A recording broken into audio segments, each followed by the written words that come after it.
good interviews should require structured discussion and follow-up questions, digging down We deeper should than have that tattooed on our foreheads. I Ask know. questions. I know. We've been preaching that for 15 years. My I know. God. Like, Right. Yeah. And it's funny because someone's hearing it for the first time right now, so we just yeah. gotta keep saying it, No, you're as so loud as right. possible. Yes.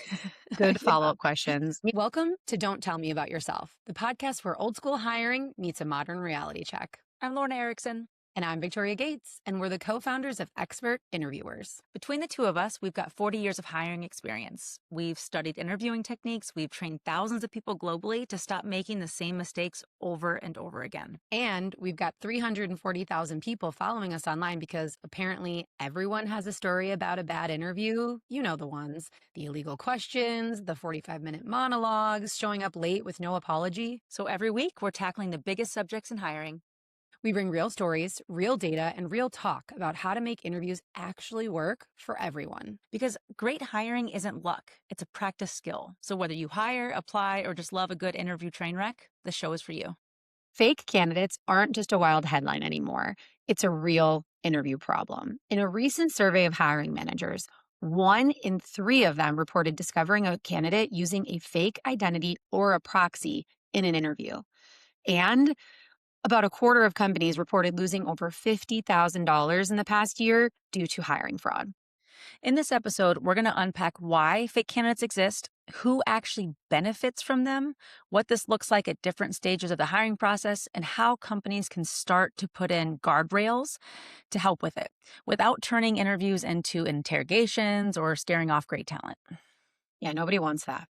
So let's start with the why, because this didn't come out of nowhere. This is kind of what happens when pressure, technology, and broken processes combine, right? Yeah, and I had to do a lot of research on the why of this because most candidates don't want to interview unless they have to, right? Unless they're Right. trying to get a job. So I'm like, who's out there wanting to be a fake candidate? I don't get it. And after talking with people in the industry and doing some research, I mean, it's very clear that remote hiring has removed a lot of those physical verification moments. People are starting off with virtual interviews with AI interviewers. And Yeah. so at some point, it could just be AI talking to AI. And I think that there's so many opportunities where we don't meet candidates anymore face to face. I mean, it's rare because people are hiring candidates from all over the country and all over the world now. Well, but it comes from a good place. I feel like it's so much more convenient to have a virtual interview. Right. It's for the candidate and for the company, the pace of work now. And to your point, it's not just remote jobs or jobs in other areas. Sometimes it's just you can get someone on a shorter turnaround time or on a reschedule or whatever via a virtual interview way faster or phone Totally. interview than you can if you're bringing them in person, right? That just requires a Yes, lot more logistics and planning. totally. And maybe with return to office, that will decrease the issue with it. But I do think it has good intentions, right? It's meant to make things easier, more convenient, and faster for both parties involved. Right? You said convenient and faster for candidates and then also convenient and faster for fraudulent candidates as well. I think a few other the reasons why this happens is that AI has also helped to lower that barrier of sounding qualified. In the past, if somebody would come in with a really polished background and a polished storytelling, Yeah. then those candidates would stand out, rightfully so, or from an extrovert bias or whatever it might be. But now everyone kind of has that leg up. And so fraudulent candidates are able to use AI to be able to go in and sound like they know what they're doing and they're a perfect fit for your job. Yeah. And just like anything, I think part of the reason why this happens is people see an opportunity to make money, right? There's an Right. opportunity to scam. There's an opportunity, just like anything, we're in a capitalist society. They're going to see an opportunity and they're going to take it. And these things that we've mentioned have made it easier to do that, right? Our shift in how we interview, when we interview, et cetera, has made it easier, the technology, et cetera. But it's at the end of the day, there's a business opportunity, someone's benefiting from these fake candidates, right? And we Yeah. see it all over. And it's a lot of fear mongering that I see oh my gosh, recruiters are overwhelmed with job applicants and we've got these fake candidates and this. It's a lot of problems. And at the end of the day, I do think it's a substantial problem because I saw a stat, I think it was from Gartner Mhm. that said that, by 2028, like a quarter of candidate profiles are going to be fake. So this Right. is a growing issue for sure. And understanding the why helps us to know what's going down.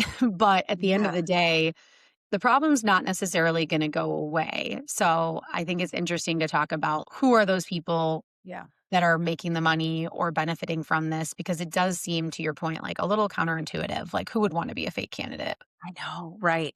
Yeah, like, who would wanna be a fake candidate? Like, who benefits from this? We've talked about that a little bit, but when you talk about the amount of money that's involved with Right. fake candidates. There's one more stat here. I didn't even know this existed, to be honest with you. The FBI's Internal Crime Complaint Center, IC3, which sounds like really James Bondish, Oh my but gosh. Yeah. reports that billions lost annually to digital impersonation and identity related fraud, with employment related Right. schemes rising alongside remote work. And so who are these people that do this? Like, Yeah. why? Why would they Yeah. even do this? So let's talk about who benefits from a fake candidate. For sure. I mean, I definitely think, like, if I'm an underqualified candidate and I'm gonna use AI to run through the first, like, just to get me over a few hoops, like, I would benefit, right? Like, I think that that's probably the most innocent of these, right? Are the people that are just like, "Hey, I know I'm a fit for this job, but, like, I can't get past the first round." And so they're using AI to help them or to, maybe just get them through those few hoops. Maybe the AI is talking to the AI, right? I think of that. Like, I think of the underqualified candidates. I think of the people that are just trying to get past those major hoops that they see. And that's what I hear about a lot of the time when I watch TikToks or I'm scrolling on LinkedIn or whatever, is like those folks, right? It's like people that are giving tips for how to use AI to navigate certain pieces of the interview process. That one feels the Right. most innocent to me. I agree. It does feel the most innocent. I'm sure that there are some people that are thinking, if I can get through this interview process and just get a few weeks' pay, a few months' pay before they figure out that I'm not actually qualified, then I can move on to the next place and do it all over again. I can't blame them in this job market. This job market is insanity. Like, I think Yes. we also can't underestimate supply and demand at play Right. here and just the desperation. And that is a factor regardless. They're doing anything and everything they can, right? Just Yes. to survive. I agree. And we have to emphasize, we know that the majority of job seekers, if there's job seekers listening to this, they're like, oh my God, that is not me. We know Yeah. that. Like, we know that the majority of job seekers are not doing this. But given the state of the state with how competitive the market is right now, some people just need a job and need to make money. So they're going to Right. jump in there with some false claims. And the job seekers need to be aware that this is something that companies are looking at. Like, I think as a job Sure. seeker, you need to understand that this is a real problem and that this is being talked about in our industry amongst our peers. Yeah. This is something at every conference that we're going to so far this year, there is a session on this topic. Yep. So if candidates aren't aware of that, right, they might you be at a disadvantage. So I think it's good to understand what's at play and what's Right. being talked about for sure. Yeah. Because prepping for an interview, using AI to help you with your resume, like those are great, right? I Sure. think where it crosses the line is like if you're lying about your skills, if you're potentially having someone perform something for you, right, in some way, that's where I think it starts to cross the line. Totally. Yep. And as you mentioned, these underqualified candidates are the more innocent ways, but Yeah. on the flip side, the truly malicious ones are organized fraud. And this is where the goal isn't to get the job, the goal is to access all of the system data.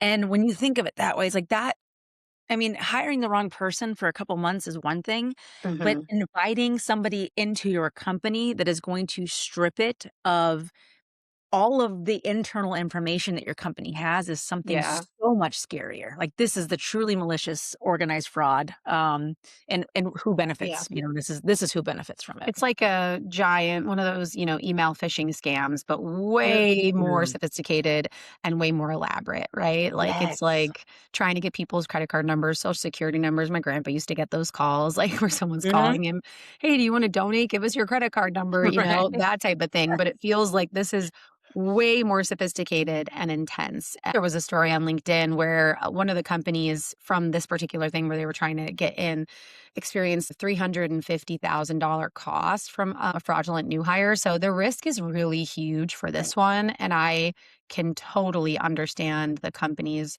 urgency to protect themselves from this because that's huge. Yeah. $350,000. Yeah. That's a lot of money. Yeah. Um, there was another one that came up through research and conversations, and I'm curious to know your thoughts on this one because I mean, we have Victoria and I have our own thoughts on like career coaches. One, they are very necessary. I understand that, but and we are also sometimes concerned Well, about. but let's share our thoughts. I feel Yes, like let's go share our ahead. thoughts. Let's just Yeah. say it unfiltered. Okay, It's go like ahead. there's all these people out here saying essentially, "Hey, when an interviewer asks you this, answer it this way." And hey, don't wear they don't like that color, don't wear that color. And we just did a video that went viral about, hey, if they ask you what kind of car you know your parents drove growing up, say this, don't say this. It's like, okay, yeah, there's tons of people that are coaching you in how to answer these horrible questions. And our belief is simple. Like, we just, that's great. There's a ton of people there. We're focused on stopping the people from asking the bad questions and having the bad opinions and the bad filter that they're putting everything through to from the jump. Because if we eliminate the source, then we don't have to prep candidates to answer these crappy questions and to dodge everything and jump through hoops that are just insane. So that's Yeah, our stance on it. It's like we don't hate on the career coaches and the people that are doing it. It's necessary. it We're is. just big picture, right? We're going for the source versus solving what's the problem at hand today. Right, exactly. And I mean, in all honesty, we would rather charge the companies, for our Oh, yeah. services and our expertise rather than charging candidates who are job seeking. Like, Yep. that's always felt a little bit off to us, but we understand that a portion of that is necessary because people want that support. Yep. But this is what they said, another person that benefits from candidate fraud could be some of these third party coaches. So Yes. they're sitting there saying, I can give you my services to help you get this job, and they are providing those services during the actual interview.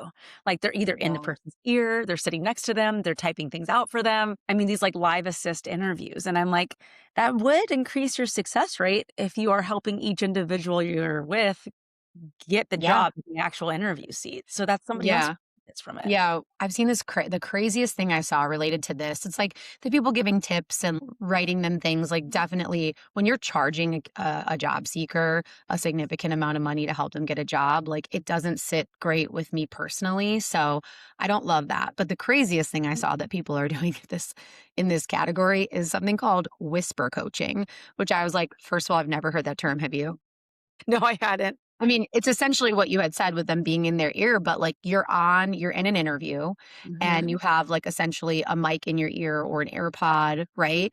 And they are telling you what to say. Like you're like a spy, it's like you're in an interrogation room or whatever. You're like FBI, I don't know. And they're like, and they're giving you the answers. And people are charging for that. Whisper Yeah. coaching. Insane. Whisper coach me. And can you imagine, like, I would be so bad at that, by the way. If somebody were in my ear right now, I'd have like the most awkward long pause and facial expressions. I'd just be panicking. I'd just be totally panicking. Like, and what if you say the wrong thing and then you're like, "Oh, sorry," like, and then the person talks to you. Like, I don't know, the just stakes feel too high. Like you could get caught so Yes. easily. Like none of us are Yes. trained to do that. So Yeah. yeah, I totally agree. And I also think we're putting such an emphasis on perfection and like Yeah. being perfect and just serving up the answers that these people want to hear. And it's like at the end of the day, like that's just not going to be beneficial to anyone involved. So Yeah. Yeah. And I think that for each stage of the interview process, there's going to be different times for companies to identify fake candidates. totally. And each stage, if you use tools and techniques at each of these individual stages, then you're likely to get to the end of the process with a real candidate. So I think Yeah. start talking a little bit about that and what that actually looks like. Yeah, kind of what do the fake candidates look like? I feel like that would be beneficial for both sides to hear, right? Because Yeah. candidates should hear what are they up against? What are people seeing out there and how do you just avoid doing those things? I think it's like a cautionary tale for them. Yeah. And then for the companies, this is like just helpful freebie information. You're welcome for you and how to just start this journey of separating fake candidates from real ones. So, like, Right. the first one would be obviously when they apply, right? Like in that Yeah. application phase. So, I think about like overly, like, the resume is almost too good to be true. I think Yeah. about that. Yeah. The application phase to me seems like it would be the hardest part Yeah. to determine if somebody is is fake or real, because everyone is using AI to create their resumes, like, as they should be. Like, Right. it's hard to do, and so Well, and they this. gotta do it. They gotta match the keywords to even get past the wall Yes, many times. Yeah. absolutely, Yeah. yeah. So when they say to, like, look out for keyword-heavy words or, like, everyone gonna try to align their resumes with the Yeah. keywords of the job description at this stage. I do think this sounds obvious, but, like, having a super generic experience, like, I mean, ABC company or something like that, it's like, Right. I mean, does this actually make sense? Right, I feel like used common sense is kind of the headline here of like, yeah, like if the timelines aren't matching up on a resume or if there's generic companies or if you just see a bunch of keywords everywhere. Here's the thing, you actually have to read the resume and look at it in order to do that. So a Right. lot of people don't do that before they sit down in an interview. So, So many hiring managers that I worked with in the past, they said that they would want somebody with a good pedigree, which, by the way, to mm, me is like the that stupidest thing I've word. ever heard. Like, we're not like, they're not looking for like a dog. When I hear pedigree, I'm like looking for like the right breeding. And I'm like, what are you talking about when you say pedigree for somebody's work experience? That, It's that just really grosses yucky. me out, by the way. But when they talk about pedigree and in terms of work experience, they're talking about like the best of the best schools, the best of the best Mm, companies. Who are these fraudulent candidates likely to put on their resume? The best of the best, like something right. super recognizable. And it's going to take a little bit of time if somebody actually has that experience to use some of the later guardrails that we're going to talk about. But but pedigree is not gonna be the most important component when it comes to the application process. It's, like, legit just looking at this person's skill set and have they Hmm. worked on similar projects that you're gonna have at your company. That'll be the Yeah. most important Yeah. differentiator. Yeah, for sure. That's a good guardrail, 100%. Another one I think about is, and we've criticized this in the past. I think a lot of people criticize ATSs for making you retype everything, right? Like, and doing that. Now, we're never going to be fans of that. I think it's a waste of everyone's time to retype things. But there could be a way for there to be some type of prompt or something that's in the ATS that would help them to eliminate some of this where someone has to input some information manually. Mhm. Could be a good guardrail. Yeah. With AI application processes being, like, one click and it applies to, like, 150 places, Yeah. having an additional step or 2 involved for candidates might help with that. Yeah, Yeah. which, again, feels counterintuitive based on how we felt in the past. But if that's going to prevent some of these deep fakes and some of these, major candidate fraud issues, it feels like, okay, it's not the biggest hoop. We've seen worse. You know what I mean? To get through. Yes. Yes, Yeah. exactly. So the Yeah. next stage would be like sort of early interview, right? Phone screen, initial call, initial interview, more of that first step, right? Yeah, and for the first step, when hiring managers and hopefully it's an actual human that's talking to them, I can't say if you can put in specific guardrails if it's an AI, interviewer, but for an actual interviewer that's meeting with somebody, a recruiter or a hiring manager, you'll probably notice that the fraudulent candidate is going to have polished but super shallow answers. You're asking them to Mhm. go into detail about specific things. Can you walk me through a specific situation? Or what was your specific role in that?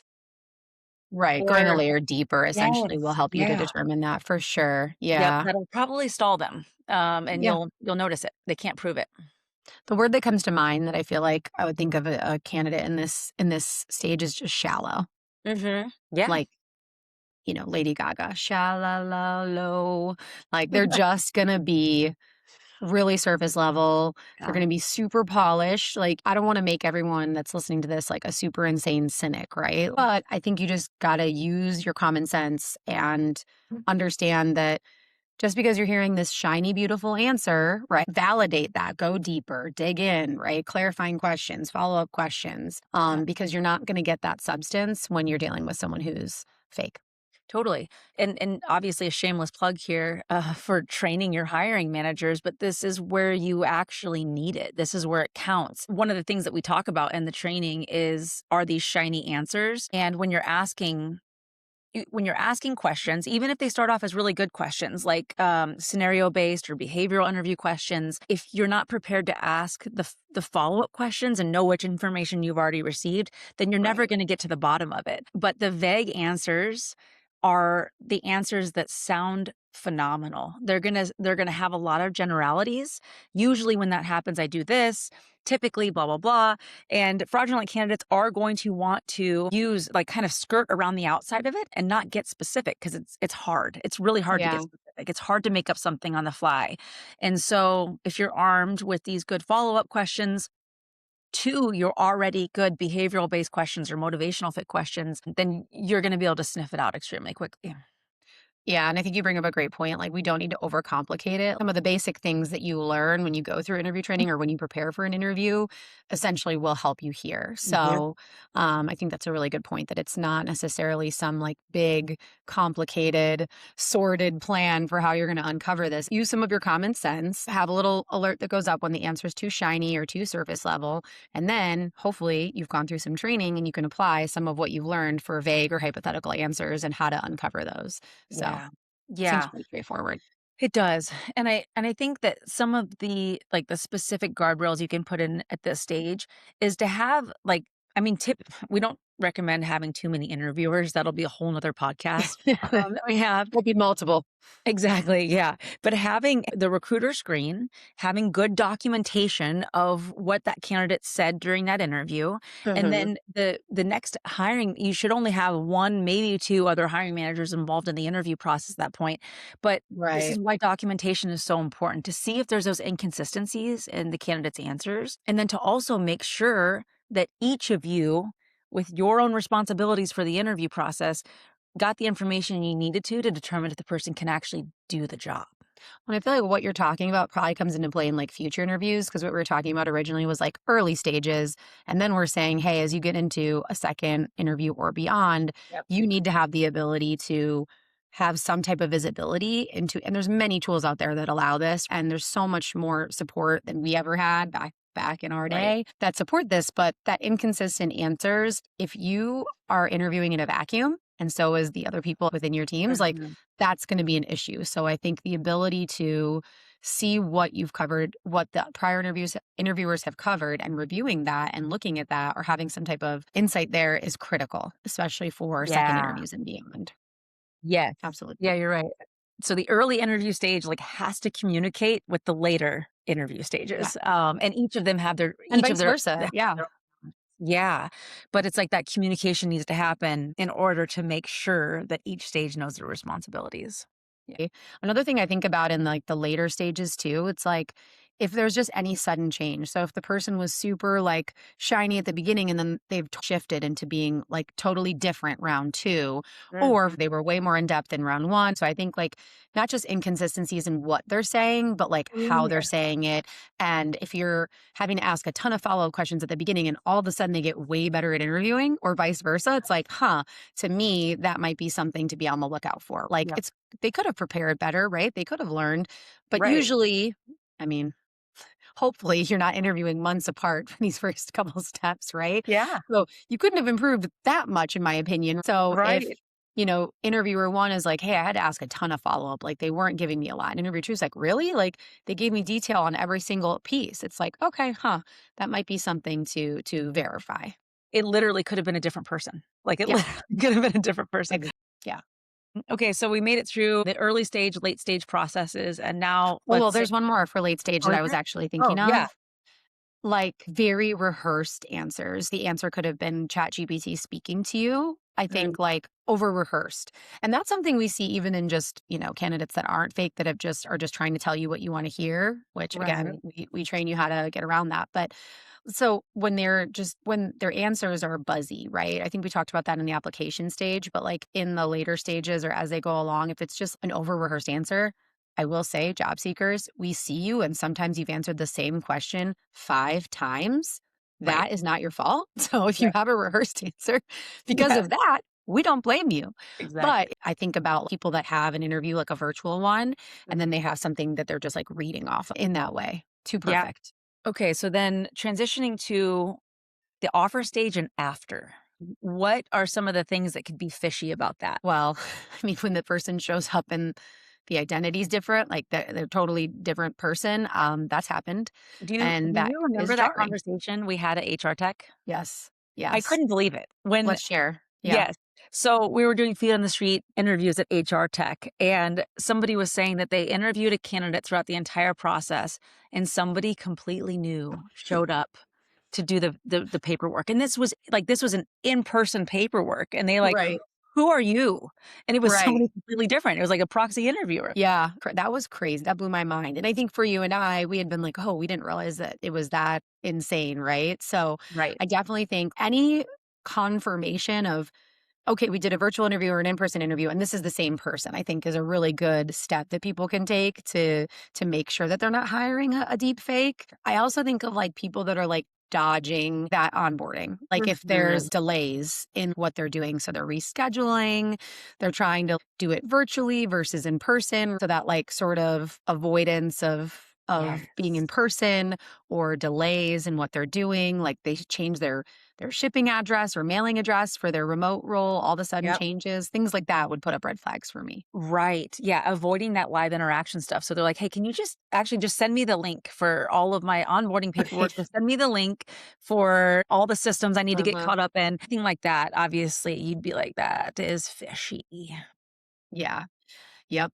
In-person interaction or some type of standard identity verification. We have a few.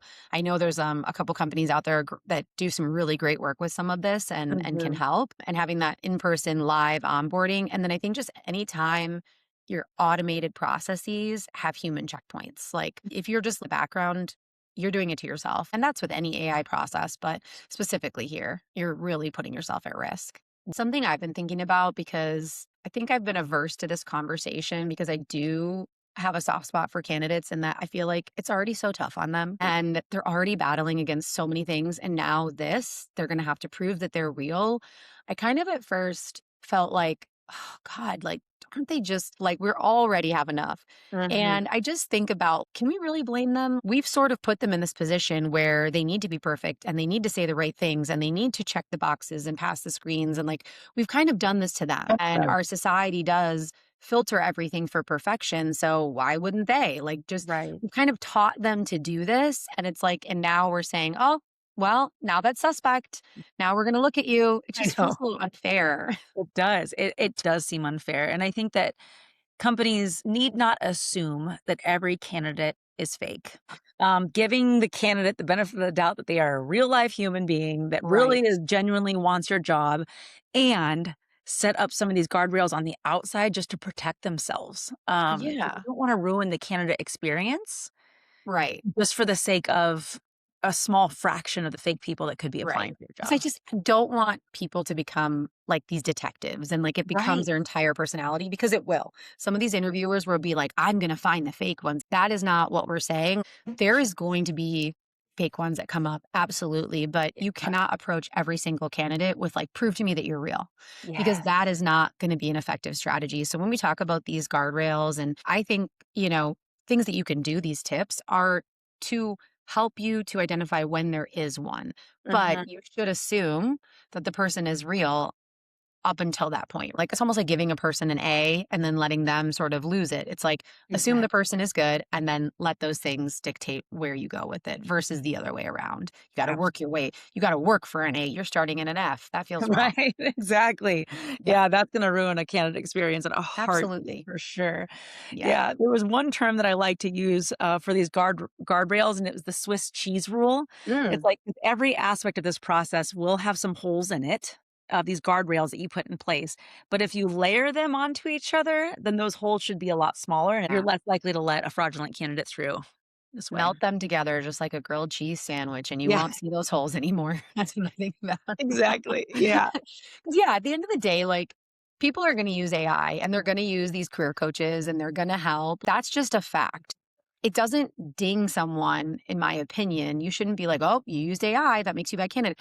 But, like, I think it's just we need to get better at discerning, and our processes need to get better so that a fake candidate doesn't make it through. So Yeah. it just doesn't feel fair to punish people for doing something that we're doing as a company or as hiring managers on our side. Yeah, and because if AI or AI candidates or fraudulent candidates, if they break your interview process, it was already fragile to begin with. Right. Finding out ways to help strengthen that process and set in these guardrails are going to be really important to helping you Yeah. identify the right people. Mhm.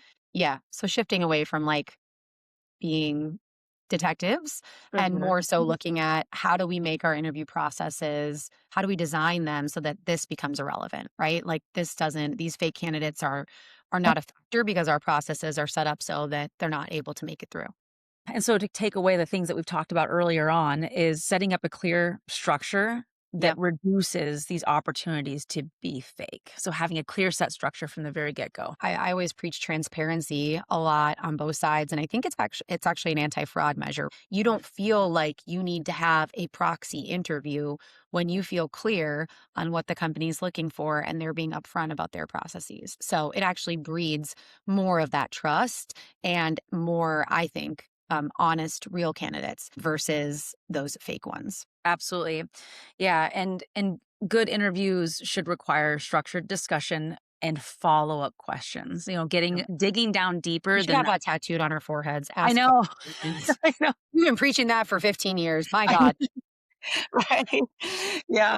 And it's funny because someone's hearing it for the first time right now, so we just Yeah. gotta keep saying it, No, you're as so loud as right. possible. Yes.